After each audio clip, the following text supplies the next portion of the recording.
Zhvillohet protesta sot, cilat janë planet e protestës për sot edhe për ditën vazhdim. Unë jam këtu me njërën nga nismëtarët e kësaj proteste, Luciana Kole. Luciana. Përshëndetje, si kaluat.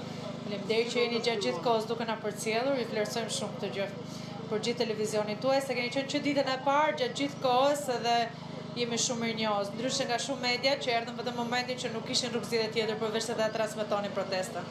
Do të vazhdojmë ta transmetojmë absolutisht çdo ditë protestën ashtu siç kemi bërë deri tani. Çfarë do të ndodhi sot në protestë? Si është menduar që të organizohet protesta e sotme? Tani ne u kemi thënë shumë herë që protesta ne nisëm ditën e parë, por protesta merrjet nga sheshi, nga qytetarët, kështu që besoj që do jetë si çdo ditë tjetër. Normalisht protesta këtu, pastaj marshimi.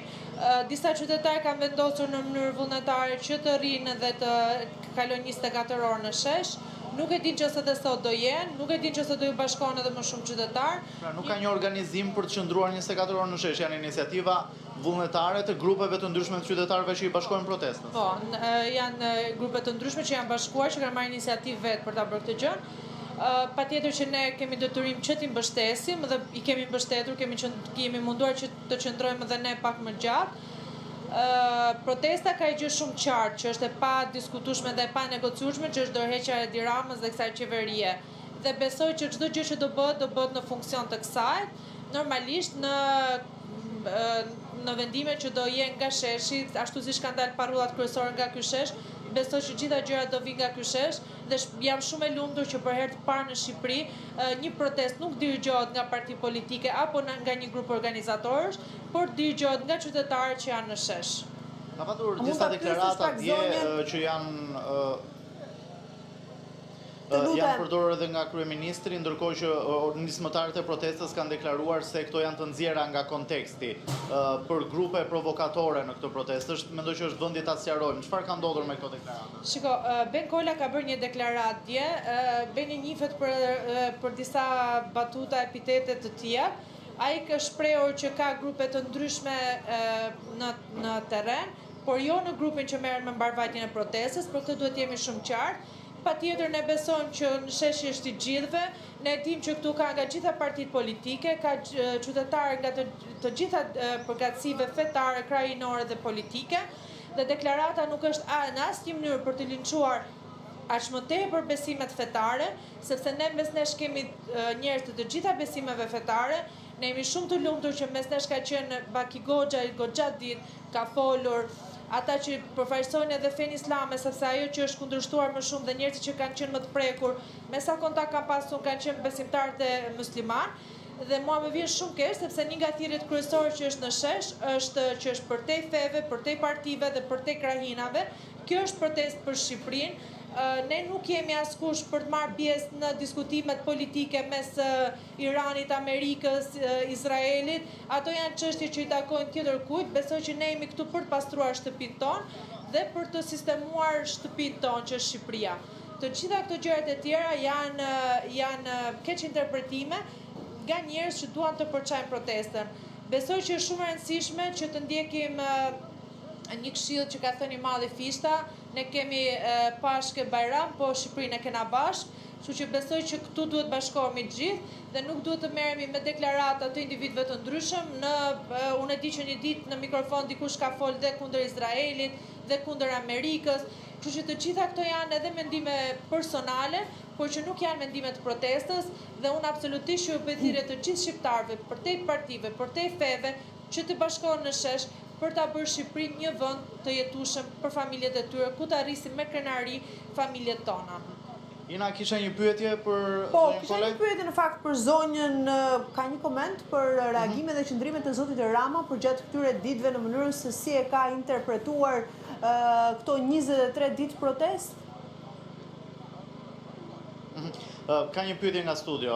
A keni një qëndrim për reagimet e zotit Rama gjatë këtyre ditëve, se si e ka interpretuar ai këtë protest që është në ditën e 23 sot? Tani që Rama ka humbur kontrollin edhe po bën reagime që vetëm një kryeministër nuk mund t'i bëjë, që fillon të merret me blogerë, që fillon të merret individualisht me gjithë protestuesit, që një protestuese i publikon adresën e shtëpisë në profilin e vet, kjo është komplet e patolerueshme dhe nuk besoj që i takon një personi që mban veten për burr shteti të bëjë reagime të tilla. Por fakti që ai po bën do thotë që ai nuk ka më asnjë bazë ku të kapet dhe kapet me vogëlsira të protestës.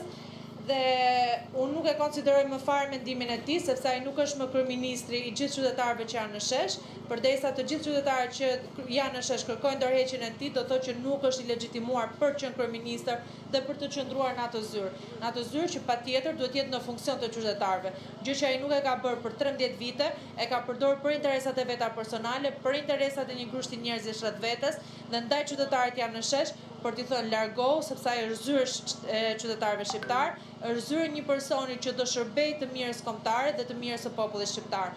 Unë nuk kam asgjë tjetër për kryeministrin, përveç se t'i them jep dorëheqjen dhe largohu të paktën në qoftë se të ka ngel një pikë dinjiteti, largohu nga ajo karrige.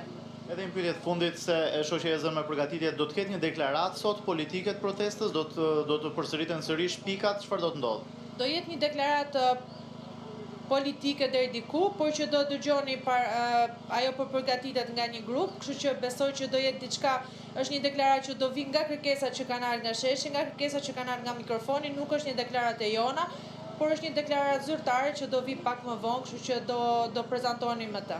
Falenderoj. Faleminderit juve.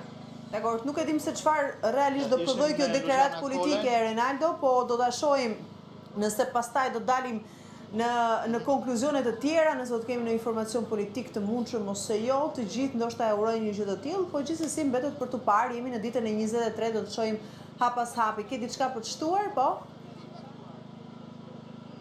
Jo, kjo është ajo që do thosha, mbetet për të parë se cili do të jetë qëllimi dhe natyra e kësaj deklarate, sepse nga kjo protestë ka patur shumë pritshmëri, por nismëtarët e kësaj proteste, ata që po merren me foninë edhe me menaxhimin e fjalimeve, janë shprehur deri më tani se nuk është qëllimi në vetvete i krijimi i një partie politike, por është protesta dhe largimi i kryeministrit Rama, dhe do të shohim se cila do të jetë kjo deklaratë e sotme, e cila do të jetë një deklaratë politike e protestës, por edhe çfarë do të përmbajë kjo deklaratë, si do të jetë vazhdimësia e kësaj proteste.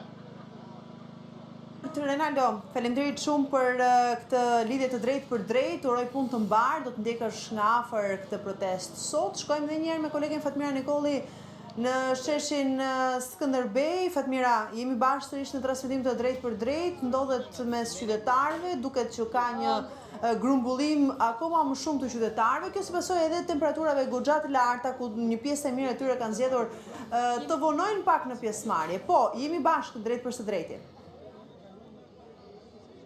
Përshëndetje Ina, ne vazhdojmë të jemi të sheshi Skënderbej dhe tani më janë bashkuar edhe disa prej nismëtarëve të protestës edhe njerëzit që një farë mënyre po punojnë që protesta të mbetet qytetare dhe paqësore, siç ka qenë prej tashmë 23 ditësh. Unë do ta nis në fakt bisedën time me Sidorila Vatnika.